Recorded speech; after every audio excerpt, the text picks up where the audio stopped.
16 lat temu w Polsce głównie budowały się centra handlowe. Ten pędzący kapitalizm trochę nas deprymował i z grupą przyjaciół postanowiliśmy, że wyrwiemy się z tych różnych korporacji. Postanowiliśmy, że na wzór Corso Como z Mediolanu czy Colette z Paryża zrobimy pierwszy w Polsce concept store. W tym czasie wszyscy mieszkaliśmy na Wildzie. To była dzielnica, która nigdy nie miała dobrego wizerunku. Natomiast my widzieliśmy w budynku starej, opuszczonej elektrowni wildeckiej najlepszy punkt, w którym moglibyśmy zrobić concept store.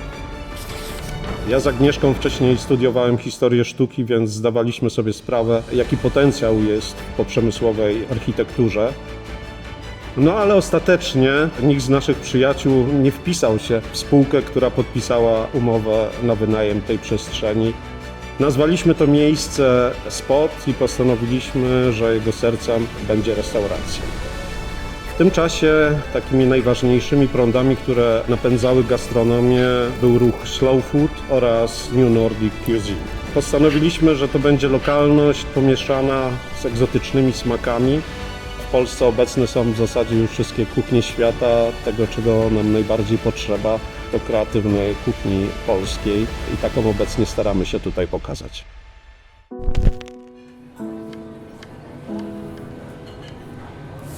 Lokalność jest bardzo ważna, gdziekolwiek byśmy nie byli, ale też się na nią nie zamykamy do końca. Staramy się zamykać na Polskę i żeby te produkty były jak najwięcej płynące z naszego kraju.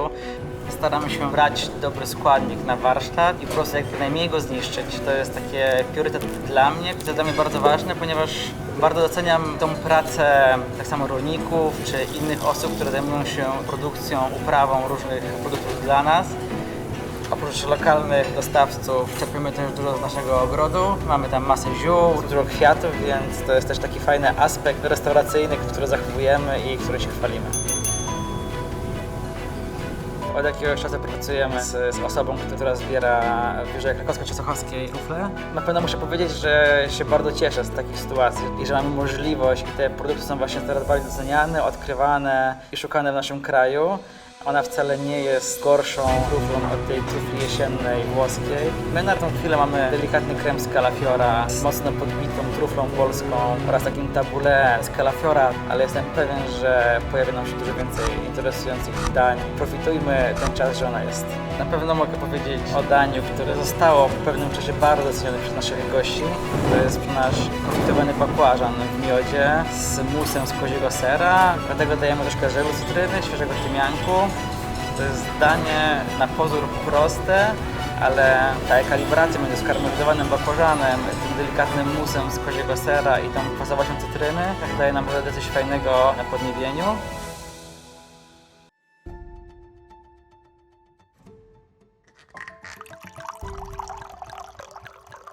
W pewnym momencie połowa naszej karty to były wina polskie.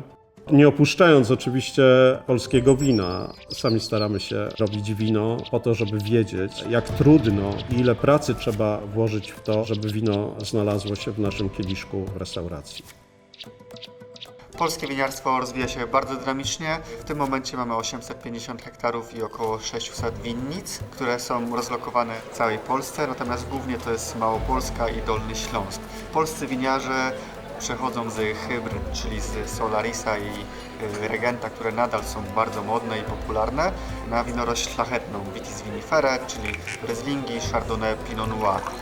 Ze względu na klimat, w jakim jesteśmy, zdecydowanie predysponowani jesteśmy do produkcji wina białego, ale coraz większą rolę odgrywa produkcja wina musującego, głównie metodą tradycyjną, czyli szampańską. Nasza selekcja win jest bardzo szeroka i obszerna. Wino, które szczególnie bym polecił z naszej selekcji, jest to wino Michała Przytuły, który opiekuje się naszymi winoroślami. Blask 100 Brut z winnicy Margaret, 100% Rieslinga, robionym metodą tradycyjną szampańską. Od początku wiedzieliśmy, że koncept store na Wildzie to będzie wyzwanie, że musimy znaleźć jakiś klucz do tego, gdzie moglibyśmy nawiązać jakąś relację po prostu z lokalną społecznością. Zawsze chcieliśmy być jej częścią. Idea była taka, żeby ludzie mogli spędzać tutaj wolny czas, jednak w sposób przemyślany, ciekawy. Z czasem jednak restauracja zaczęła coraz bardziej się rozwijać. Powołaliśmy do życia pierwszą w Polsce Akademię Kulinarną. Robiliśmy coraz więcej warsztatów, coraz więcej wydarzeń. Projektów było bardzo dużo, natomiast one opierały się na takim założeniu, że jesteśmy tutaj także dla tych ludzi, którzy mieszkają wokół nas. To jest taka esencja tego, kim jesteśmy i co chcielibyśmy robić.